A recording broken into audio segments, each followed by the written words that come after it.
The Reserve Bank of Australia has hiked interest rates 3 times since early 2026.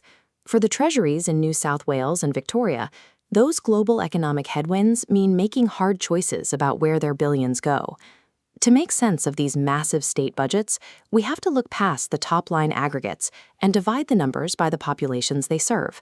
That's 8.5 million people in New South Wales and 7 million in Victoria. Victoria is projecting a return to an operating surplus by the 2027 to 2028 fiscal year, and across forward estimates, the state expects its net debt as a share of the economy to fall. This chart shows the inverse relationship crippling the New South Wales budget. Rising interest rates hit the state's larger average housing loans hard, driving an $8.4 billion collapse in property taxation revenues and pushing the state into a $2.3 billion projected deficit. To offset this, New South Wales is capping gross debt at $178.5 billion. This forced suppression saves approximately $400 million every year in interest expenses. Breaking the data down to the individual taxpayer level, a clear division emerges. Victoria is balancing its cash sheet today, while New South Wales absorbs a massive revenue hit and engineers its debt profile to stay afloat. Healthcare is the single largest output in any state budget. In Victoria, the financial strategy for that output is heavily weighted toward daily operations. This graphic visualizes Victoria's $32.3 billion aggregate health budget. Broken down, the state allocates $4,614 for every resident.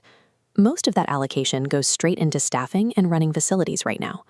The state directs $2.1 billion to support the health workforce and another $1.6 billion to open and operate new local hospitals and wards. Physical construction is a much smaller priority. Victoria commits $567 million specifically for physical health infrastructure upgrades and improvements. Cross into New South Wales, and the financial priorities shift from hospital shifts to pouring concrete. Looking at this comparative bar chart, the capital expenditure gap is stark. Against Victoria's $567 million, New South Wales deploys $3.6 billion in capital spending. That equals $423 per resident, dedicated entirely to physical construction. A significant portion of this pipeline targets high-growth suburbs, with $3.8 billion earmarked exclusively for new and upgraded hospitals across Western Sydney. New South Wales does add $1.8 billion in new health operating expenses this year, but that staffing surge is directly tied to managing the massive physical capacity they are building. The numbers reflect two distinct approaches. Victoria spends heavily per capita to pay nurses and keep hospital doors open today, while New South Wales locks up its capital to expand physical capacity for tomorrow. The second largest budget commitment and the primary driver of long-term economic growth is education. Victoria's output funding for education sits at $18.6 billion. Per capita, that translates to an investment of $2,657 per resident. Capital investment for new facilities is tightly capped at $1 billion.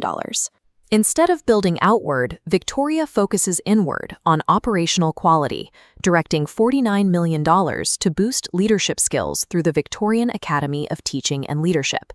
This per capita dial shows the financial weight of the New South Wales education budget. With a $25.6 billion expense baseline, $0.3 billion in immediate capital expenditure, driving toward a strategic goal of building 100 new public preschools by 2030. Breaking down the exact dollar values per pupil shows New South Wales deploying more capital to run its classrooms today and significantly more to build the schools of tomorrow. Moving growing populations requires massive transit infrastructure, but every new rail line and highway carries the invisible, compounding weight of debt servicing costs. Victoria targets $10.5 billion in output funding for transport and planning, maintaining specific regional commitments like 9 weekday return services for the Shepparton line.